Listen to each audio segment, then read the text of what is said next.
오늘은 기도의 영광, 기도의 영광이란 제목으로 하나님 말씀을 증거하도록 하겠습니다. 한 목사님이 젊은 시절 미국으로 이민 가셔서 시카고에서 사시다가 다시 역이민을 오셔서 한국에 살고 계신 목사님이 계셨어요. 근데 이분이 시카고를 생각하면 너무 싫은 게 뭐냐? 겨울이었답니다. 시카고는 겨울이 너무 막 영하 20, 30도 내려갈 뿐만 아니라 또 습한데 바람이 그 미시간 바다같이 큰 호수에서 불어오는 바람 때문에 너무 습해서 뼛속까지 바람이 들어온다는 거예요. 겨울이 얼마나 긴지 거의 한 5개월에서 6개월은 겨울이고 눈도 너무너무 겨울만 생각하면 시카고 몸서러치게 싫은 마음이 늘 들었답니다.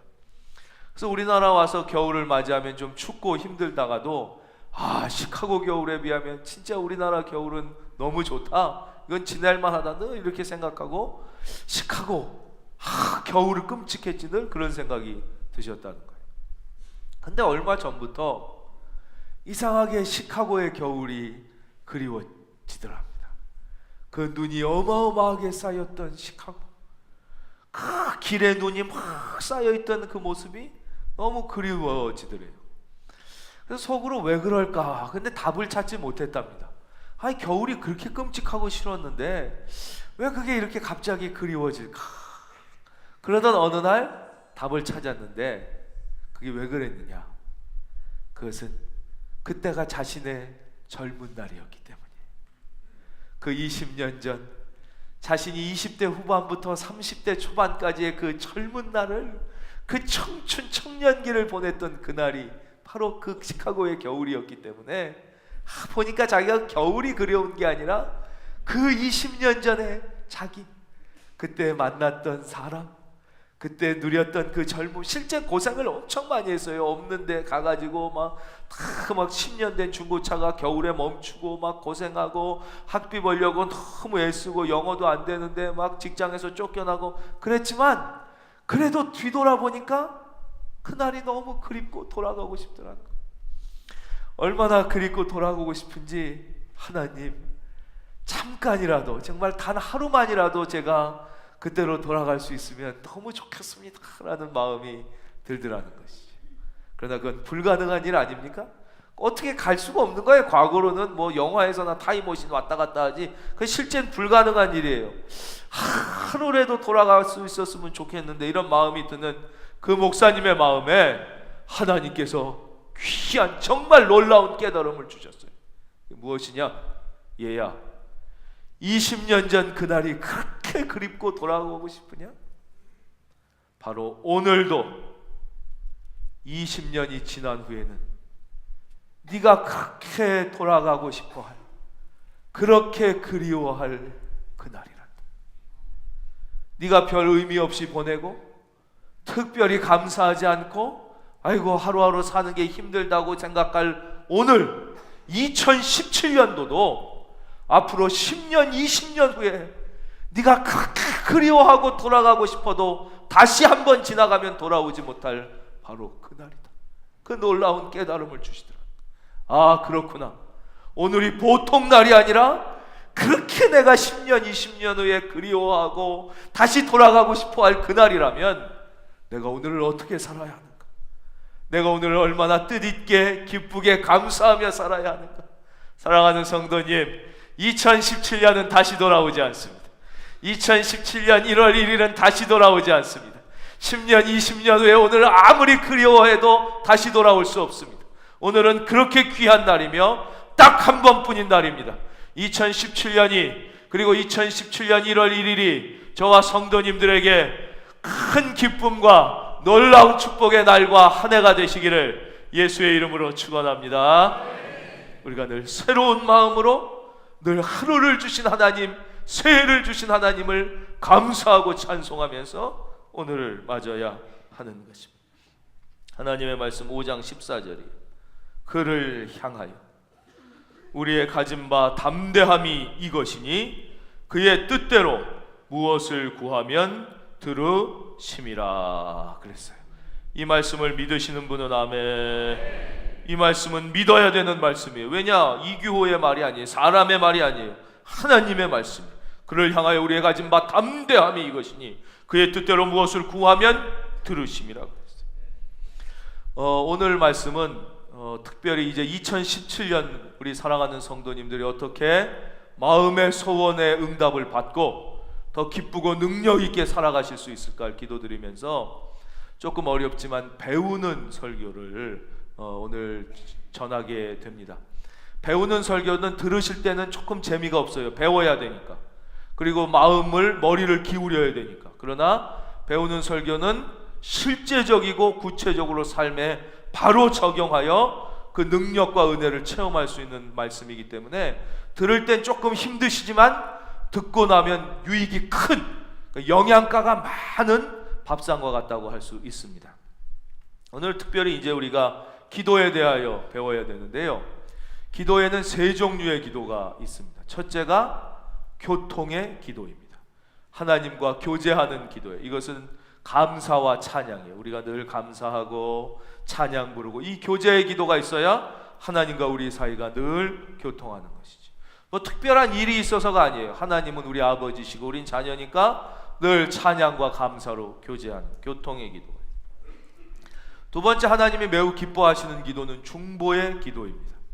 중보의 기도는 우리가 교회를 위하여 기도드리고 나라를 위하여, 선교사님들을 위하여, 내 자신이 아닌 이웃을 위하여 드리는 기도예요. 하나님이 아주 기뻐하시는 기도예요. 중보기도하는 사람을 사랑하셔. 우리 교회도 중보기도 학교가 계속 있고 또 금요일 밤마다 중보기도 모임을 통하여 뜨겁게 기도합니다. 중보기도 역사하는 힘이 큽니다. 특별히 오늘 우리가 집중해서 공부하려고 하는 기도는 사역의 기도입니다. 우리 한번 다 함께 저를 봐주시고요, 같이 하겠습니다. 사역의 기도. 사역의 기도는 반드시 응답을 받아서 하나님의 뜻을 이루어야 하는 기도가 사역의 기도입니다. 반드시 응답을 받아서 하나님께 영광을 돌리고 하나님의 뜻을 이 땅에 이루어드리는 기도를 사역의 기도라고 합니다. 이 사역의 기도를 통하여 기도의 응답을 받으면 우리에게 큰 유익이 세 가지가 있는데, 첫째 유익이 뭐냐? 우리의 영혼이 힘을 얻게 되고 우리의 인생이 강력한 인생이 됩니다. 사역의 기도를 통하여 응답받으면 오는 첫째 유익은 우리의 영혼이 힘을 얻게 되고 우리의 인생이 강력한 인생이 돼요. 하나님 말씀 시편 138편 3절입니다. 이 말씀을 화면을 보시는 분들은 다 함께 읽겠습니다. 시작. 내 영혼에 힘을 주어 나를 강하게 하셨나이다. 비실비실한 인생이 아니라 강력한 인생, 기도 응답이 주는 큰 유익이에요. 두 번째, 사역의 기도를 통하여 응답을 받으면 무슨 유익이 오느냐? 두려움이 물러가고 평안이 임하게 됩니다. 두려움이 물러가고 평안이 임하게 됩니다. 세계적인 내과 의사인 W. 알바레즈라는 분이 있습니다. 이 최고의 의사가 발표한 논문에 의하면 현대인이 갖고 있는 위장병과 장애의 80%는 두려움에서 온다고 했어요. 두려움. 그러니까 위장병의 80%는 두려움, 염려, 근심, 걱정 같은 두려움에서 오는데, 그 중에서 암으로까지 발전하는 악성 위장병의 90% 이상이 이 두려움 때문이라는 거예요. 두려움 때문에. 염려와 근심과 두려움 때문에 이렇게 된다는 거예요. 그래서 이 염려라는 단어가 영어로 worry입니다. worry, 그렇죠? 두려워하다, worry인데 이건 독일어 위르겐이라는 말에서 왔습니다. 이 위르겐이란 독일어 원어 뜻은 뭐냐면 목을 조른다는 뜻이에요. 목 조른다, 목 조른다. 스스로 염려하고 두려워하는 건 목을 조르는 것이에요. 우리가 사역의 기도를 통하여 응답을 받으면 이 두려움이 사라집니다. 시편 34편 4절 제가 읽겠습니다. 내가 여호와께 간구하매 내게 응답하시고 내 모든 두려움에서 나를 건지셨도다. 세 번째로 이 기도 응답의 놀라운 유익은 바로 존귀한 인생이 되는 것입니다. 하나님과 사람 앞에 존귀한 인생이 돼요. 하나님이 높이시면 낮출 자가 없고 하나님이 낮추시면 높일 자가 없는데, 이 기도 응답을 통하여 우리는 하나님이 우리의 인생을 높여주셔서 존귀한 인생이 됩니다. 하나님 말씀 시편 20편 1절, 환난 날에 여호와께서 내게 응답하시고 야곱의 하나님의 이름이 너를 높이 드시며, 할렐루야, 하나님이 여러분을 높이 드세요. 2017년 하나님이 여러분을 높여주시기를 주님의 이름으로 축원드립니다. 15절 말씀을 계속해 읽겠습니다. 우리가 무엇이든지 구하는 바를 들으시는 줄을 안즉 우리가 그에게 구한 그것을 얻은 줄을 또한 아느니라. 구하면 얻은 줄을 안다는 것이, 우리가 무슨 일을 하는데 잘 안 될 때가 있습니다. 그럴 때는 단기간이었는데 잘 안 될 때는 그 이유가 충분한 시간을 들이지 못해서, 시간이 부족해서 안 되는 경우가 있고요. 또 하나는 경험이 부족해서, 잘 하려고 했지만 경험이 부족해서 안 되는 경우가 많습니다. 그런데 장기간 오랫동안 했는데도 그 일이 잘 안 된다면 그것은 경험의 부족이나 시간의 부족이 아닙니다. 다시 말씀드려서 못질하는 거를 잠깐 배웠을 때는 못할 수도 있어요. 경험이 부족하거나, 그렇죠? 잘 그렇죠? 예, 시간이 부족해서. 근데 10년 동안 못질을 했는데 못을 잘 못 박는다는 것은 그건 경험과 시간이 모자라서가 아닙니다. 못질하는 방법을 모르거나 잘못 알았기 때문에. 우리가 인생을 사는데 인생을 30살이 넘어 40살이 넘어갔는데 인생이 행복하지가 않다, 갈수록 힘들고 괴롭다면 그것은 행복하게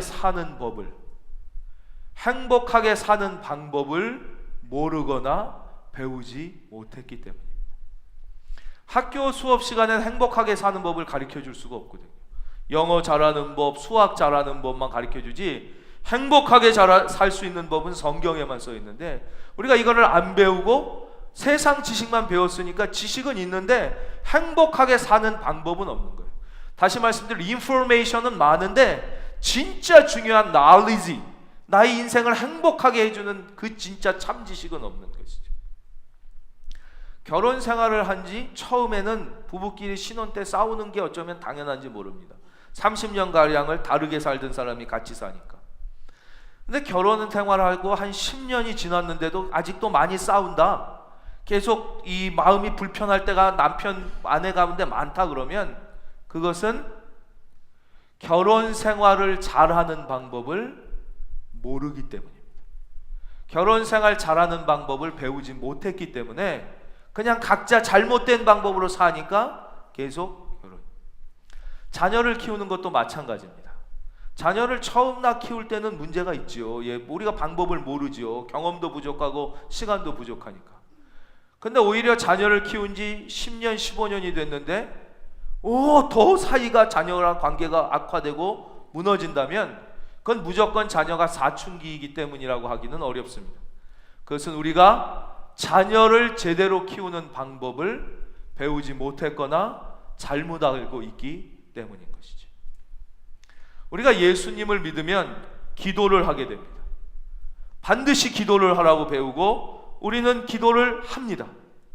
그렇게 기도를 함에도 불구하고 기도의 응답을, 그 놀라운 이 응답이 주는 축복을 누리지 못한다면 그것은 시간과 기도의 경험이 부족한 것이 아니라 분명하게 우리가 기도의 방법을 모르거나 잘못 알고 있을 가능성이 높은 것이죠.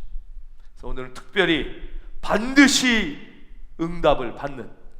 응답받는 기도의 3가지 법칙에 대해서 하나님의 뜻을 살피도록 하겠습니다. 첫째, 반드시 응답받는 기도의 제1법칙입니다. 저를 봐주십시오. 함께 고백하겠습니다. 십자가 은혜. 응답받는 기도의 첫째 법칙은 뭐냐? 오직 십자가 은혜만 붙잡고 기도하는 것입니다. 우리는 기도 드릴 때 의심이 많이 듭니다. 내가 기도한다고 들을까? 기도한다고 들으면 다 잘 살 텐데? 사람이 이렇게 많은데, 다 예수 믿는 사람이 이렇게 많은데? 그런 마음으로 기도하는 게 아닙니다. 기도는 나의 공로, 내 자신을 바라보는 게 아니지요. 나의 지식이 오직 나를 위하여 십자가에 돌아가신 그리하여 나를 하나님의 자녀 삼아주신 십자가의 은혜, 한 번 더 우리 감격적으로 고백하겠습니다. 십자가의 은혜. 그 십자가의 은혜를 의지해서 기도드립니다. 예수님 어떻게 기도해야 될까요? 제자들이 물어봤을 때 예수님이 그러시잖아요. 하늘에 계신 우리 아버지요. 우리가 자녀가 된 거예요. 자녀가 십자가 은혜로 그 공로 붙잡고 기도하는 것입니다. 로마서 8장 32절, 자기 아들을 아끼지 아니하시고 우리 모든 사람을 위하여 내주시니가 십자가 은혜 아닙니까? 어찌 그 아들과 함께 모든 것을 우리에게 주시지 아니하겠느냐. 요한복음 16장 23절로 24절, 그날에는 너희가 아무것도 내게 묻지 아니하리라. 내가 진실로 진실로 너희에게 이르노니 너희가 무엇이든지 아버지께 구하는 것을 내 이름으로 주시리라. 24절 다 같이요. 시작.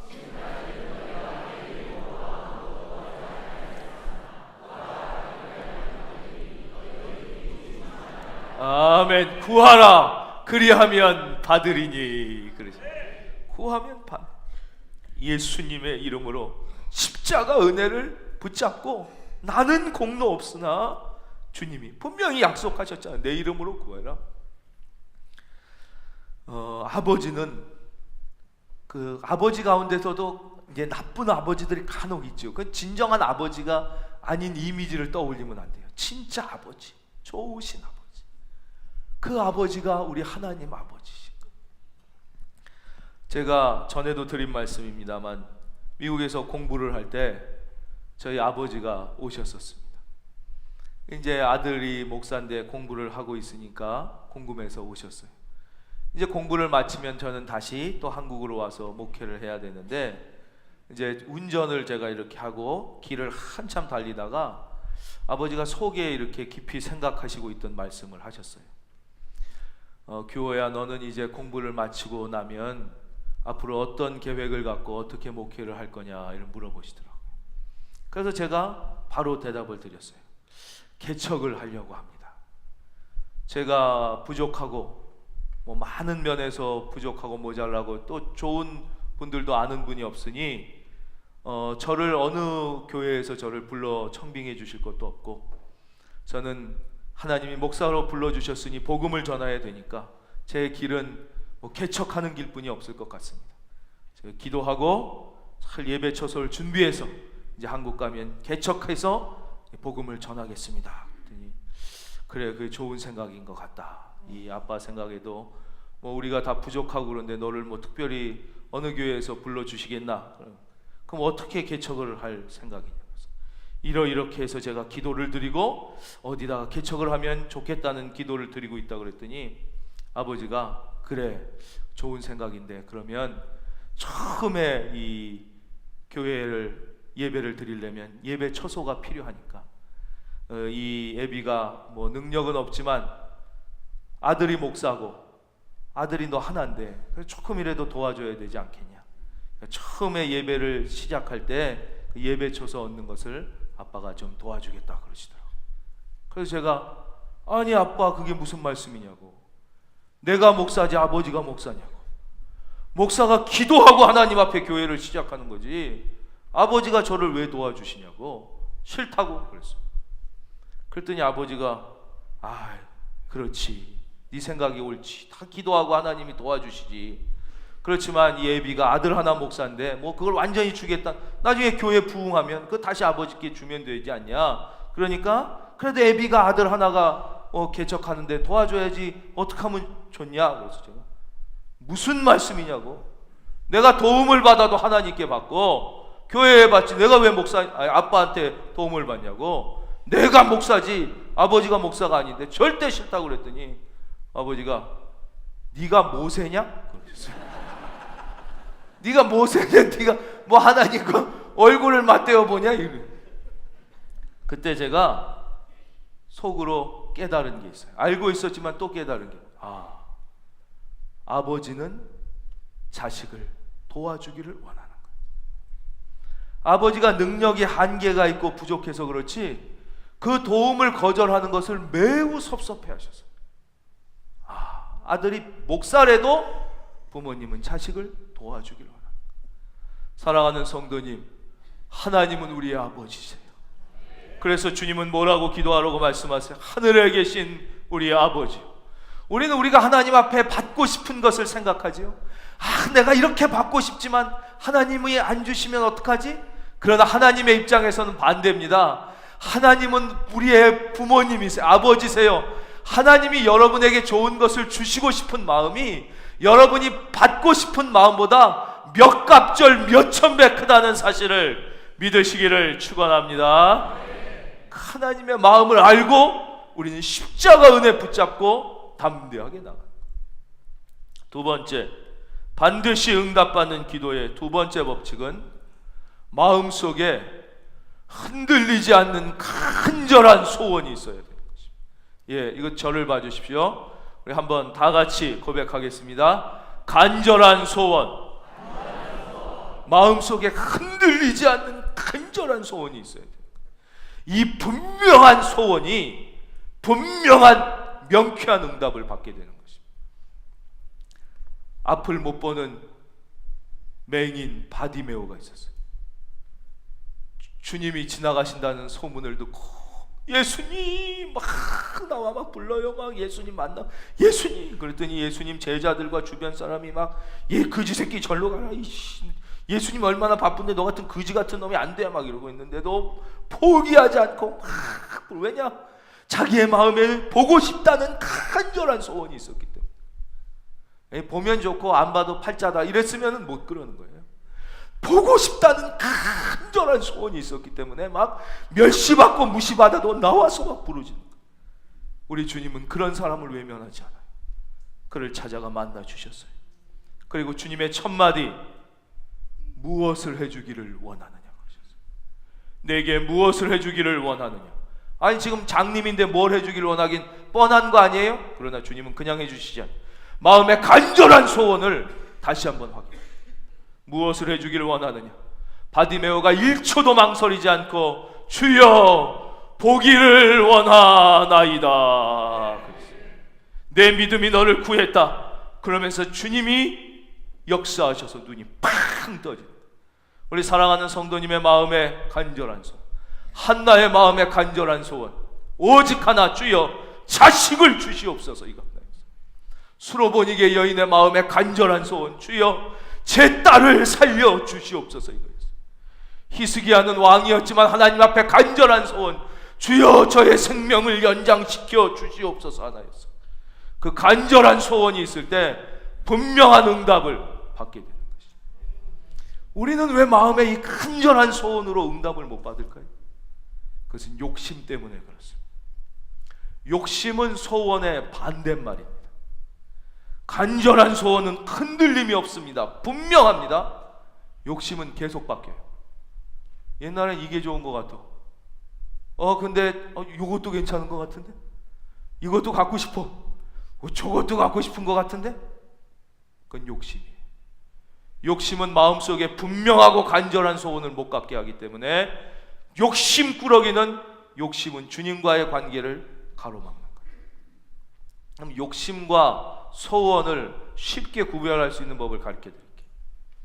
부모님들은 자녀 앞에서 아빠 기도 제목이 뭐예요? 할 때 부끄럽지 않게 아빠의 기도 제목은 오직 이거 하나다 얘기할 수 있으면 그건 소원이에요.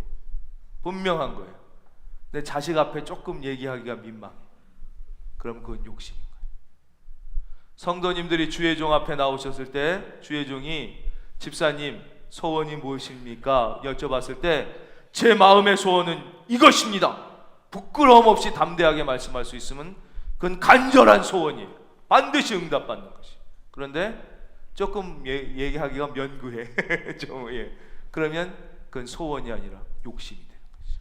그래서 욕심이 많은 사람은 응답받지 못하는 것이죠.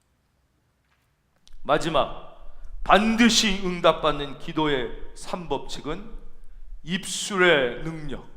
하나님께서 우리에게 주신 입술의 능력을 적극적으로 사용하는 것이죠. 로마서 10장 10절 사람이 마음으로 믿어 의에 이르고 입으로 시인하여 구원에 이르느니라 그랬습니다. 입술의 능력. 우리 다 함께 고백하겠습니다. 입술의 능력.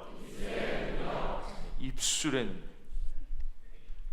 사람을 만나면 명함을 줍니다. 자기를 소개하기 위해서. 그렇죠? 명함에 보면 그 이름이 적혀 있고 내가 무슨 일을 하는 사람인지가 탁 설명이 되어 있어요.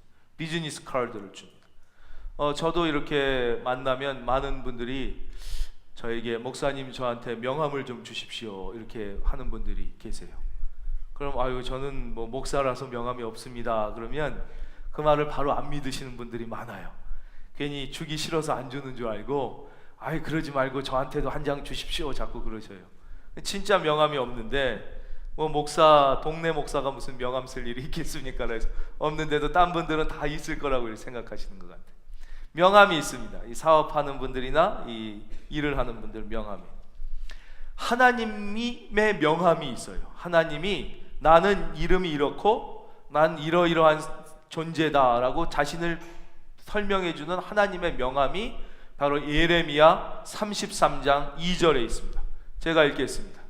이 일을 행하시는 여호와 그것을 만들며 성취하시는 여호와 그 이름을 여호와라 하는 이가 이와 같이 이르시도다.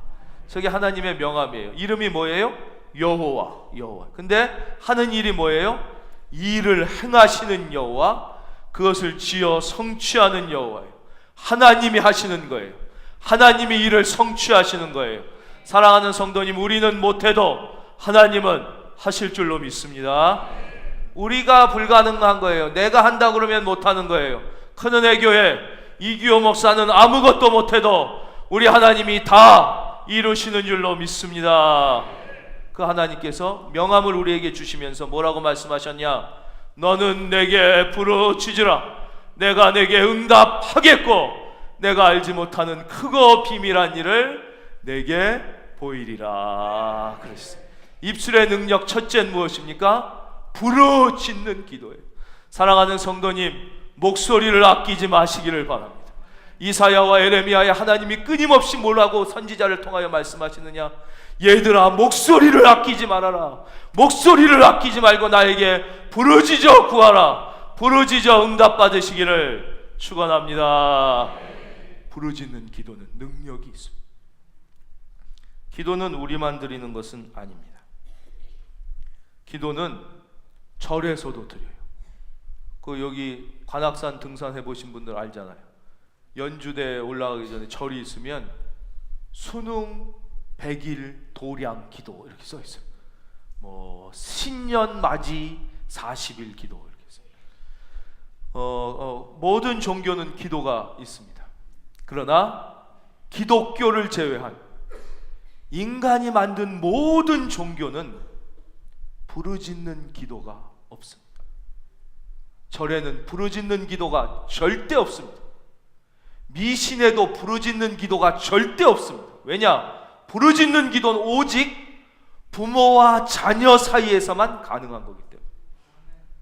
인간이 만든 모든 기도는 공로, 자기의 공로를 의지해 가는 거예요. 자기가 돌을 닦거나 착한 일을 하거나 학문을 진리를 많이 깨우쳐 자기의 능력으로 나가는 거니까 부르짖을 대상도 없고 부르짖을 필요도 없어요. 자기가 한 만큼 받겠다는 것이.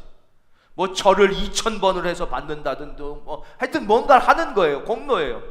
그러나 자식은 저희 딸에 자기가 집에 돈 한 푼 벌어다 준 적이 없어요.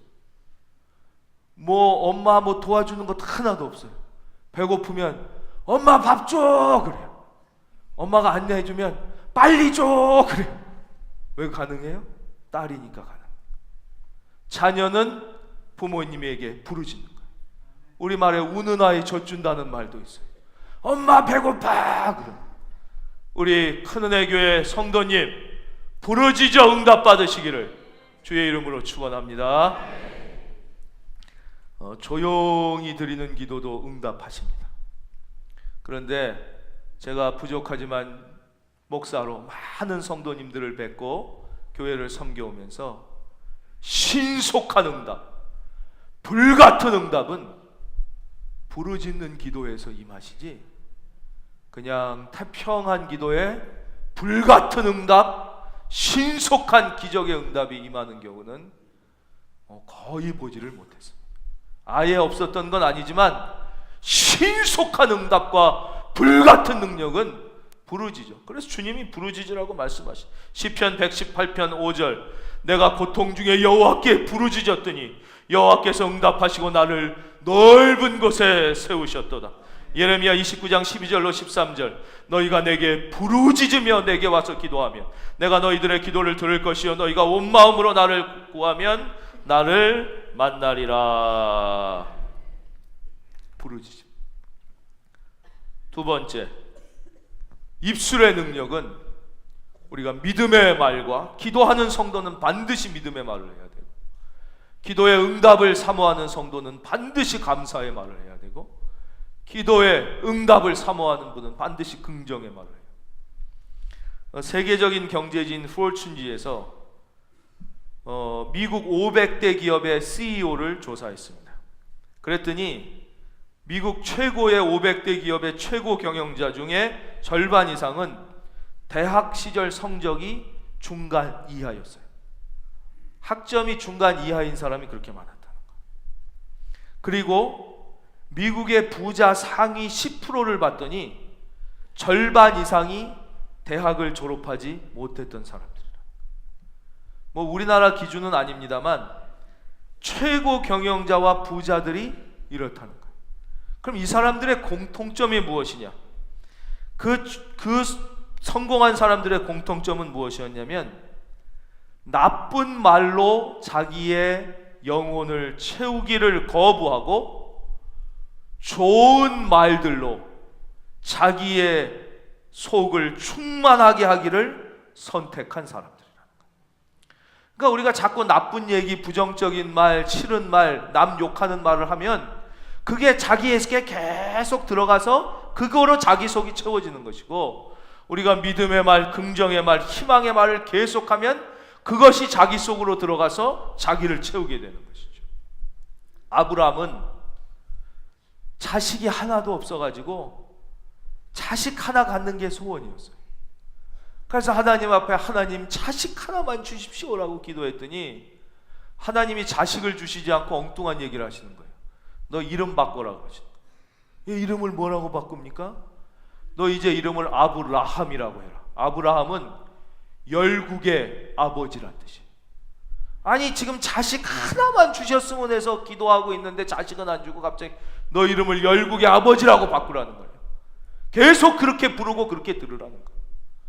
그 아내 사례 자식 하나가 없어갖고 맨날 울고 자식 하나 갖는 게 소원이었어요.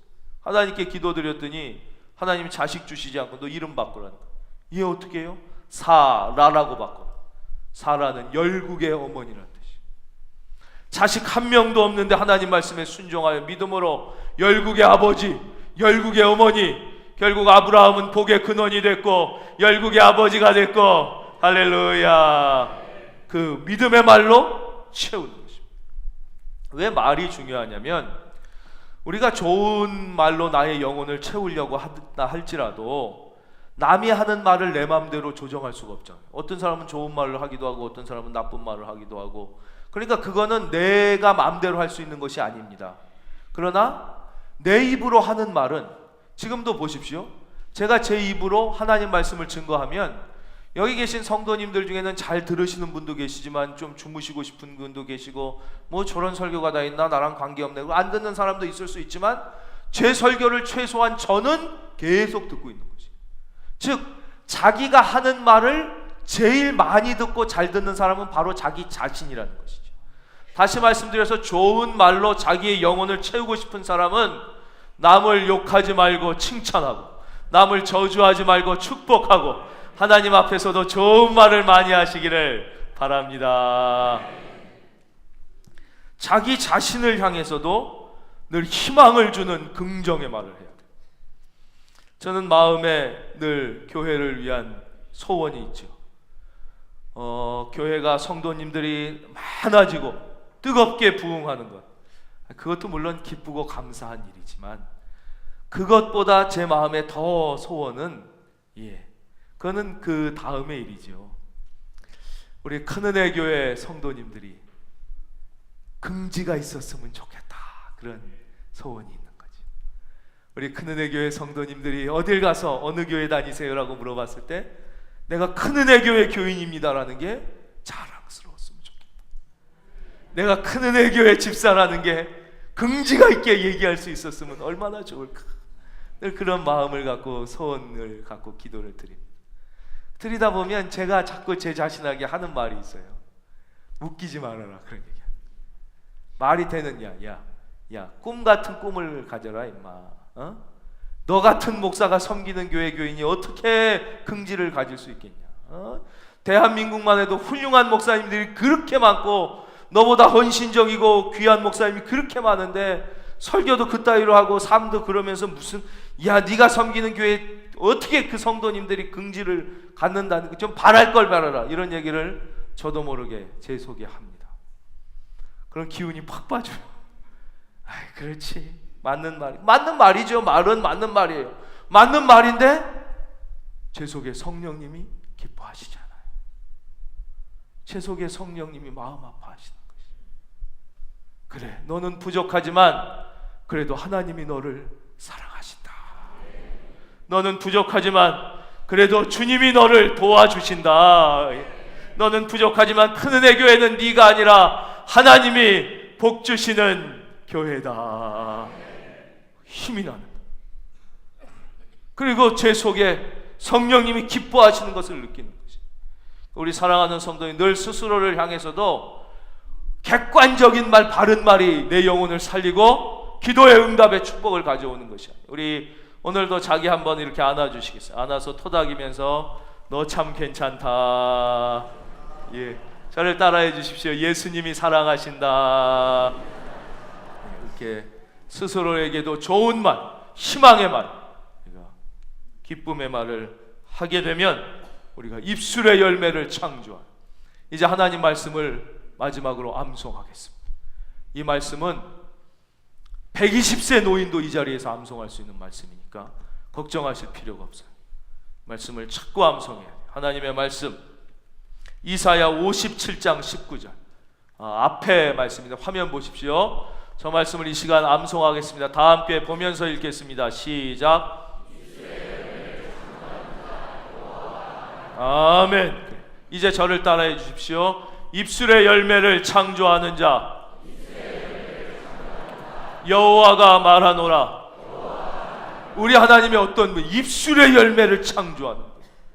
저는요, 오늘 이제 설날이라 어제 저녁부터 한복을 입으면서 옷고름을 맸어요. 잘 안 매져요. 어색하고 매는 법을 또 잊어먹었어요. 아예 맬 줄 모르는 건 아니지만, 왜냐? 1년에 한 번 매서 그래요. 근데 넥타이는 거울 안 보고도 잘 맵니다. 매일 매기 때문에 그렇습니다. 오늘 들은 이 말씀은 어쩌다 한 번 들으면 되는 말씀이 아니에요. 이 말씀은 옷걸음 매듯 배워서 되는 말씀이 아니에요. 이 말씀은 지겨워도 넥타이 매듯이 툭 치면 저절로 나오고 툭 치면 이 기도의 능력을 실천할 수 있을 정도로 돼야 되는 말씀이 오늘 말씀이에요. 그래서 이건 옷걸음 말씀이 아니라 넥타이 말씀입니다. 다시 한번 저를 따라해 주십시오. 입술의 열매를 창조하는 자 여호와가 말하노라. 주님은 또 이렇게 말씀하십니다. 그들에게 이르기를 여호와의 말씀에 내 삶을 두고 맹세하노라. 너희 말이 내 귀에 들린 대로 내가 너희에게 행하리라. 그래서 우리 사랑하는 성도님, 입술의 열매를 창조하시는 분이 하나님. 예배 시간에 오셔서 찬양 많이 하시고, 찬양은 듣는 게 아니에요. 찬양은 내가 해야 찬양. 내가 해야. 우리 사랑하는 큰은혜 교회 성도님들, 학교만 우등생과 열등생이 있는 게 아닙니다. 교회에도 어쩔 수 없이 우등생과 열등생이 있을 수밖에 없어요. 이왕에 예수 믿는 것, 열등생 되지 말고 믿음의 우등생 되셔서 2017년 행복이 더 커지시고 기쁨이 충만하시기를 예수의 이름으로 축원합니다.